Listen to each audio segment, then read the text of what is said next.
Welcome to the show, everyone. My name is Larry Lou. This is T3, Transformation Through Truth. T3 Podcast. I appreciate you joining. I have something that I feel needs to be discussed, needs to be taught, because we are losing the battle when it comes to this topic. And the topic that I'm referring to is emotions.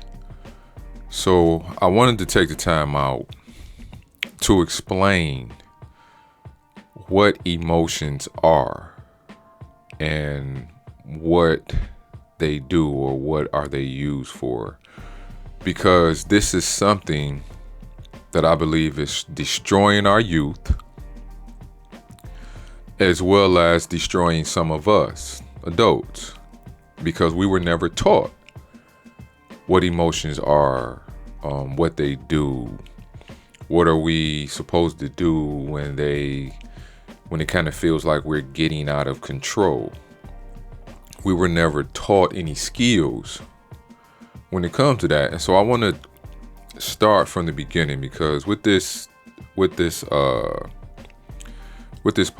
with this show, we're going to talk a lot about emotions and dig even deeper to where you're going to be like, I just never knew, because I didn't. But this topic is very important to me. When I was, I don't know, about 13, playing a video game, and I got so upset at the video game, at the computer, because I felt it was cheating, right? I picked the TV up and threw it down the stairs. Now, the only problem with that is that after I calmed down, now I can't play the game anymore because I don't have a TV. And that makes me upset again. And not to mention what parents will do if their kid throws a TV down the stairs that they didn't purchase. We all know how that would probably go.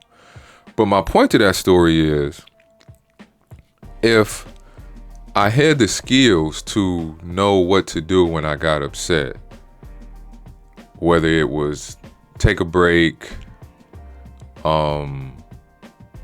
do some breathing. And I hate when people kind of say that, because when people say that, they don't really know that it's a technique to breathing. It's just not breathing in and out. It's a whole technique behind it in order for your system to kind of restart. Okay, it's a whole process behind taking breaths. There are steps to it. There's rules that you have to follow. But anyway, I want to talk to you about emotions, because this is what a lot of our youth are facing. When I talk to them, deal with them, and teach them, a lot of the parents, they tell me, my kid, he gets so upset at the game, he throwing the joystick. The kids throwing joysticks at the TV, so the joystick broke, the TV's cracked, all these kind of things. Don't know how to regulate our emotions. And unfortunately, the parents, you all can't really teach it. You tell them, but you can't really teach it. And there's a difference between telling somebody something and teaching somebody something. Two totally different thought processes and messages are being sent when you're telling somebody something as opposed to teaching them. So to start, let's just start simple with emotion, the word emotion and what it is. What does it mean? So it's energy in motion. Energy in motion. So they just take the E off energy and put it to motion, and you got emotion. So it is something that stimulates, because it does one of two things. It stimulates and it motivates. And it also, here's the other thing, it also communicates. It communicates to others as well as to ourselves, our own emotions. Stimulate and motivate, and it also communicates to others as well as ourselves. So if we start there and talk about that a little bit, you understand that to stimulate something is to activate it, to get it aroused, to get it ready to move, so to speak. And now this can be mentally or physically. That might be a little bit confusing, and I don't want to go too deep into that, but mentally, we might not move our body, but in our minds, we're moving because of an emotion. It may get us to think a lot, or, start thinking about the past, or start thinking about the future, and our bodies might not be moving. So again, it's energy. At the end of the day, that's all it is. That's all we are for the most part, is energy. And to motivate, I want to put you in the mindset of a show of like a police show. You have detectives, and detectives go and they investigating, and one of the first things they ask is, well, okay, we have this dead body here or whatever. What was the motive? Right? What was the motive? So you can think of it as the stimulus causing or giving someone the motive to do A, B, and C, whatever that might be. And I thought about another example that might clear it up is, you think of my example that I told you in the beginning about myself, right? The anger, the emotion, motivated me to destroy my TV.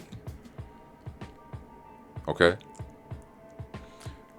Let's think of something a little bit more deeper than that. A person who's envious. They have this energy in them. This envy stimulates jealousy. Right? So here's the emotion, jealousy. And this jealousy motivates them to steal.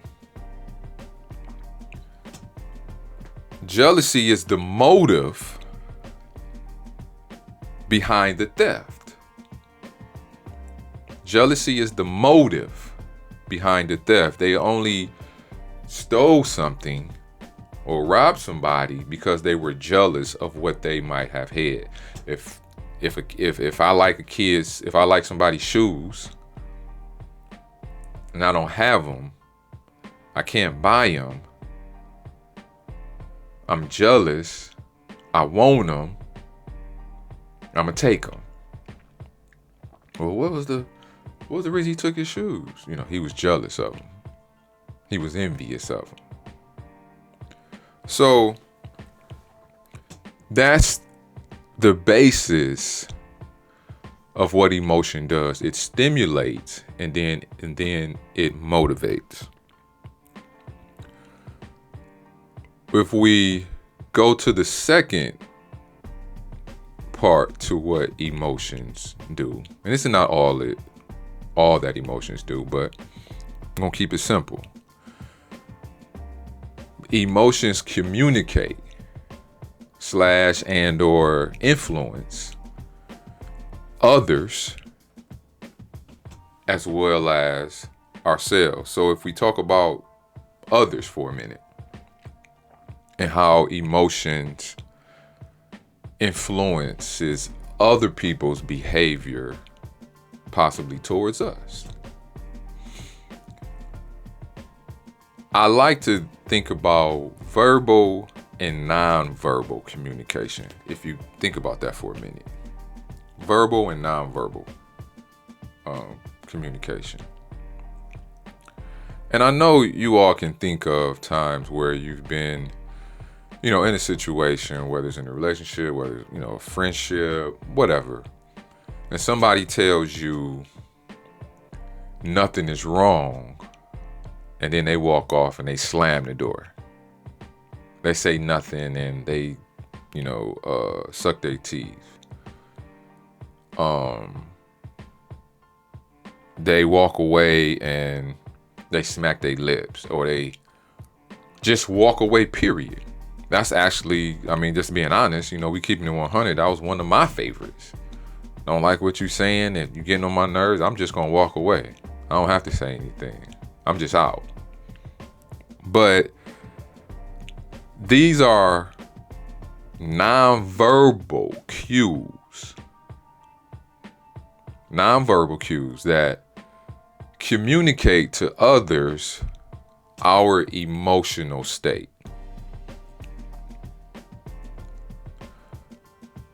And here's the key to that. 9 times out of 10, when you have your verbal and nonverbal in conflict with each other, 9 times out of 10, the person will go off of your nonverbal cues, no matter what you say. They're going to go off of your nonverbal cues. And this is very, very important, because if we are so emotional, and we're, saying this, saying that, acting this way, acting that way, what is being communicated more so than what you say is what you are doing. Person punch a hole in the wall, and to them, well, I was just mad, but the other person terrified. Oh, this person crazy. One of the first things we want to say, oh, they crazy. When as to the person who actually did it, I was just upset. So you looking at it as just being upset, the other person looking at you like, oh, you got a serious problem. Now, that's how it influences. That's how our emotions influence others. That nonverbal is the most important out of any exchange when you're talking about two people communicating. The nonverbal cues. Because for one, you can't fake that. You can tell me anything. But body language, 9 times out of 10, it never lies. It never lies. So let's go on to the next one. The other thing that it does, as I discussed, or as I told you, was it communicates, our emotions also communicate to ourselves. Now here's the kicker with that. Again, we're in an emotional state. We don't hear nothing or understand anything that our emotions are trying to tell us, because we're so much in an emotional state. But they are trying to communicate to us. And one thing that our emotions communicate to us is that our feelings are more important than the facts. Now, this happens a lot.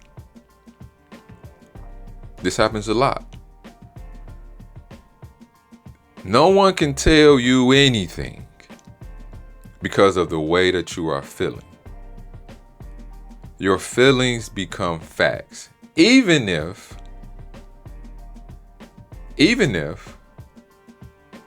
the facts don't match the emotion, you still want to be upset.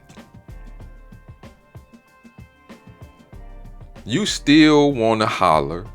You still want to punch walls, because Your emotions are telling you that this is true even when it's not.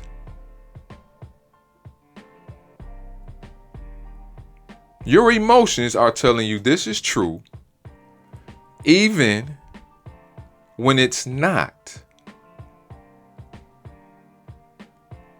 Here it is. I can sit up and tell you that I love you every day, give you no reason to think otherwise.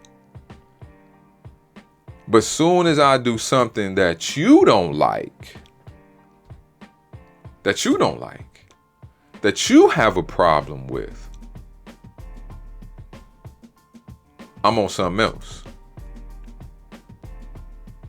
It's this or it's that. When I haven't gave you any inclination that this is true, the only thing you have to go off of is your imagination, your mind, and what your mind is telling you. And once your mind tells you, then your feelings follow. See, another important thing that people don't know is that we can't control our emotions directly. We can't do that. I can't sit up and say, I want to be happy, so I'm just going to be happy. I can't sit up and just say, I want to be mad, so I'm just going to be mad. That doesn't happen.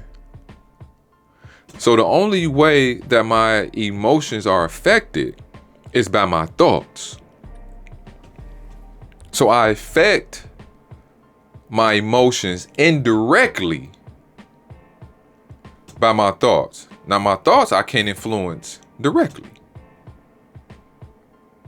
And so there are a lot of us, and this goes especially true for the youth.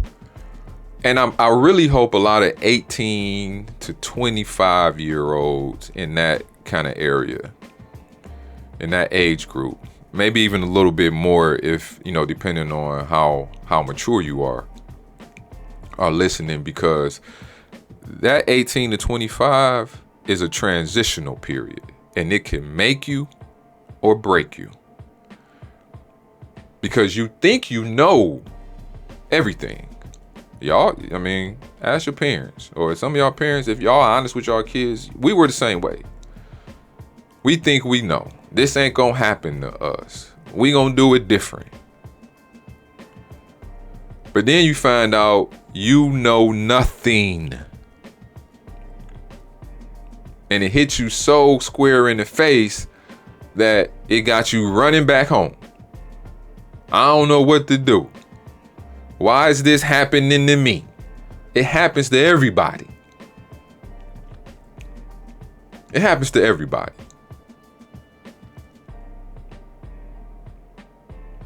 So we have to understand that our thoughts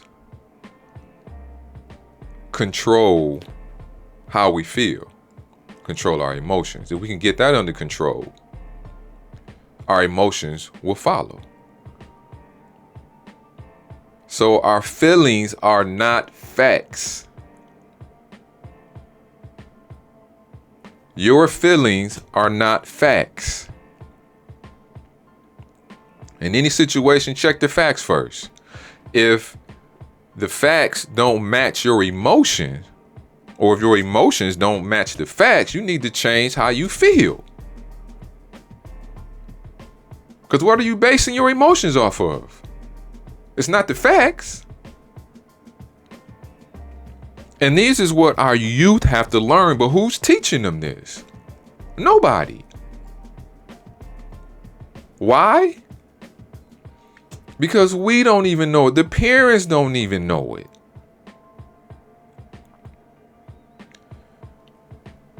I was working in high school. Kid gets into a fight. One kid just jumped on him, kind of snuck him and all this. So of course the kid that got snuck, he's upset. Because these days they taking videos and they texting and all this kind of stuff. I wanted to walk with him and try to, calm him down and see where his head was at. He didn't want to walk at first. Eventually he did. We walk, we talk. This is the moral of the story. Just cut right to the chase. He said he had to get his get back. I get that. I would want to do the same thing if it was me. Let's just keep it 100. He had one of his locks pulled out and the kids talking. Makes sense. But we talked. And he never fought him, by the way, which I was happy of. But what his biggest concern was, even if he didn't want to fight, the problem was, the biggest issue was his parents. His parents had got word of it. And you know what they said? Oh, you need to get your get back. Now, these are the parents saying this. And I get that too. I love my son. I want to see my son hurt, get snuck, jump, whatever, didn't have a chance to defend himself. Oh, you need to get back. It's just a natural response. Just a natural response.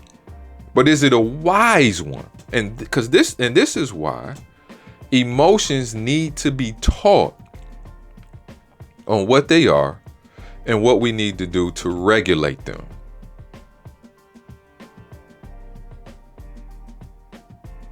So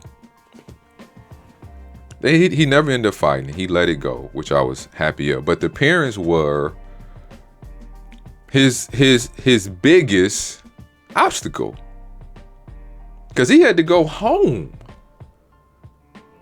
and deal with his mom and his dad telling him that he need to fight, that he need to do this. Another situation. This was really, it kind of surprised me. It shouldn't have, but it did. One kid was scared to death to fight this other kid because this other kid was connected. When I say connected, his whole family been to prison. It's what they do. Y'all know what I'm talking about. It's just certain people out here in the streets. This is their job. This is what they do. They are street people. They know the ins and out of that thing like it ain't nothing. In and out of the jail, penitentiary, whatever. It's just part of life. He was the youngest of brothers and uncles who were in this lifestyle, who just was street. And this other kid knew it. Kid came to the office, kid terrified. Called his mom. Mom came up there. You know what his mom said? And I'm going to keep it clean. Keep it clean. Oh, you going to fight him. Because if you don't, I'm gone. You already know where I'm going with it. Oh, yeah. That's what she said. The principal trying to calm her down and say, well, ma'am, this and that and the other. You know what she said? Oh, well, if we don't fight here, I'm going to find out where he stay. And I'm going to take him over there and make him fight him. Nah. She ain't no gangster. Your son is not a gangster. You gonna take him to the gangsters' neighborhood, the real gangsters, and talk about what you gonna do. Really. But again, emotional.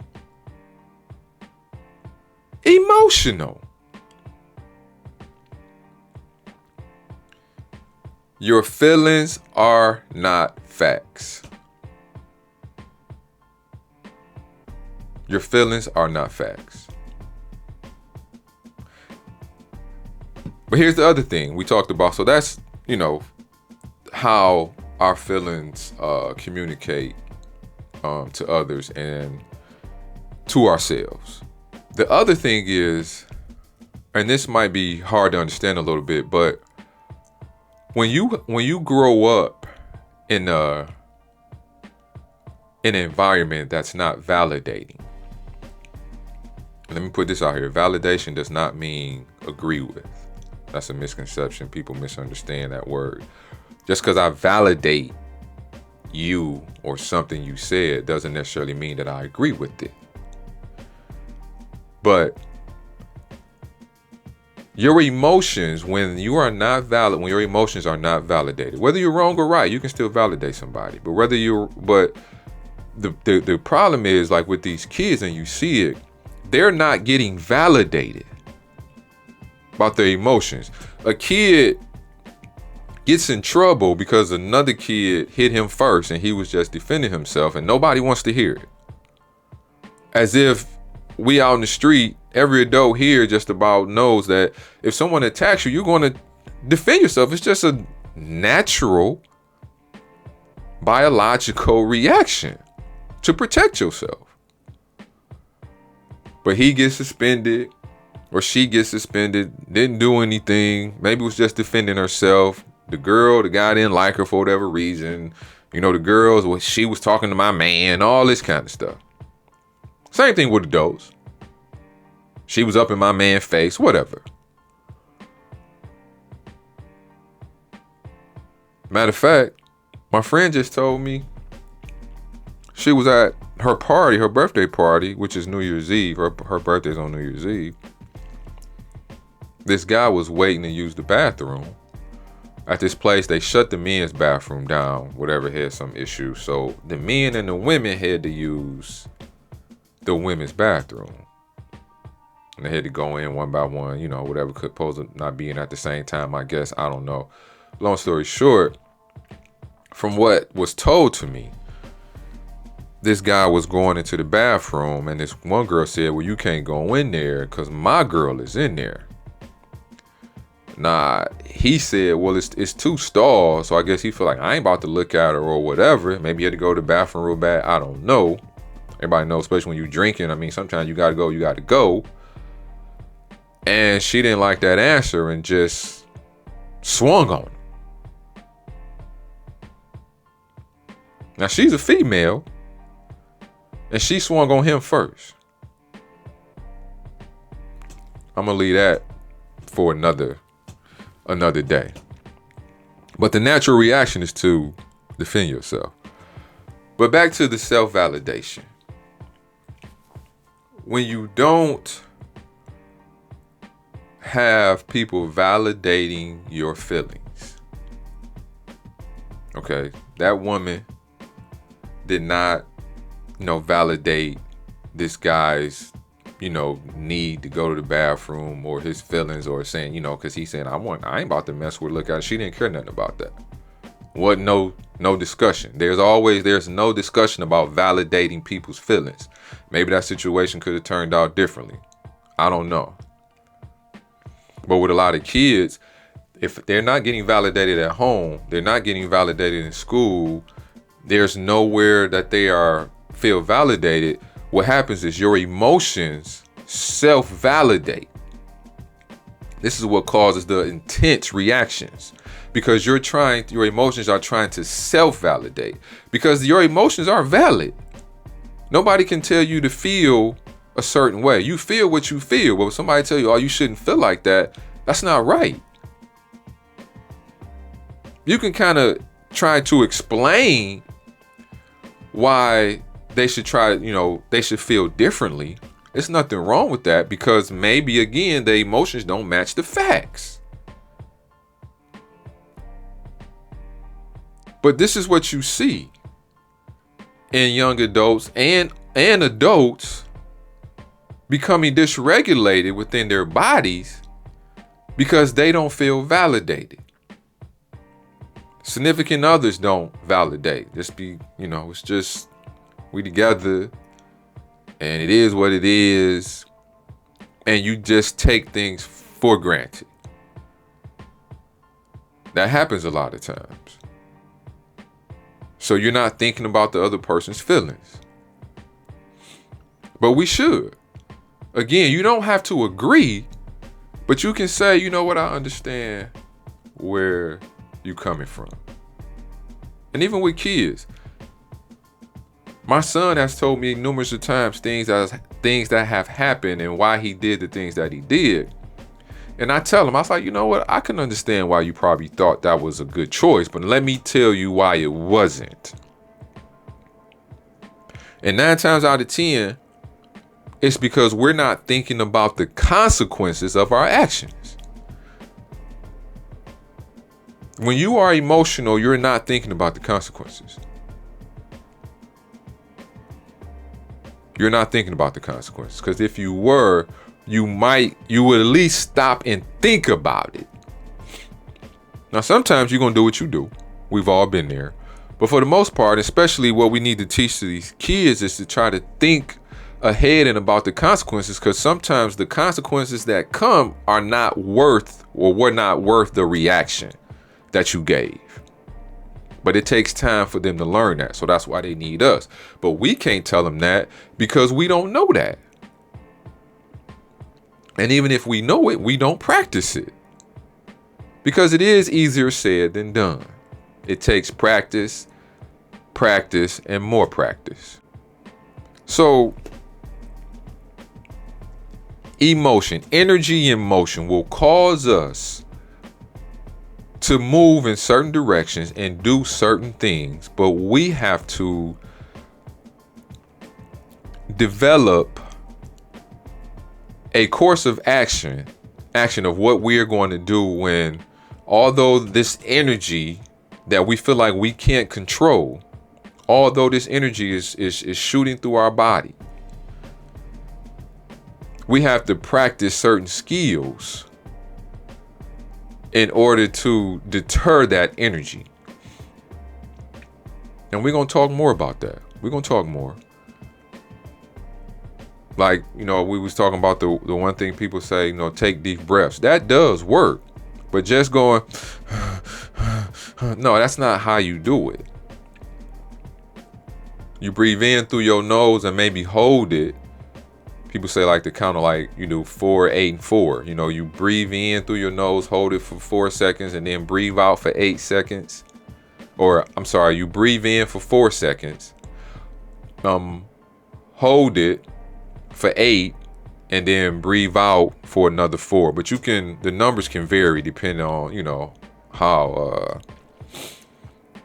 good you are at it, or how long you've been doing it. You can play with the numbers to what it is that you need to do, but it is a way, and that really works. The parasympathetic nervous system is what you're calming down, but that's something else. But it does work. I've done it. It will work if you do it correctly. So there are skills, but our kids don't know them, or they're not being taught the right way.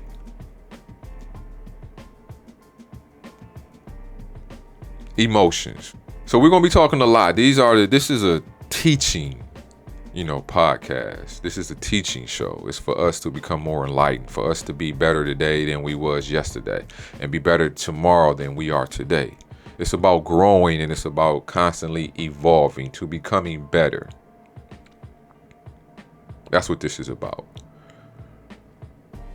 Because one thing that you're going to always hear on this show is that pain is a part of life. Pain is a part of life. Your feelings aren't facts. And you have to think about the consequences before you do things. Because sometimes it's not worth your reaction. A lot of people in the penitentiary who, if they had the chance to do it over again, they would have walked away. Again, easier said than done. But if they would have been taught, maybe they would have chose a different path. Maybe they would have chose a different reaction. Maybe they would have been able to accept feeling, quote unquote, like a punk.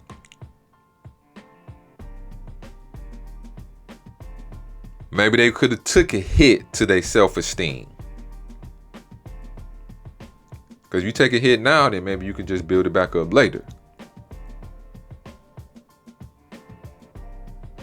So, emotions. And this is just the foundation. This is where we need to start. Getting people to understand what emotions does. It gets us to think that things makes us feel sometimes that it's uncontrollable.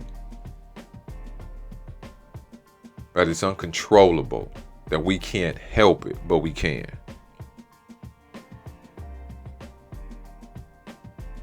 But we can. We have to evolve. Elevation is in order. Again, this is Larry Lou. You watching T3. Peace.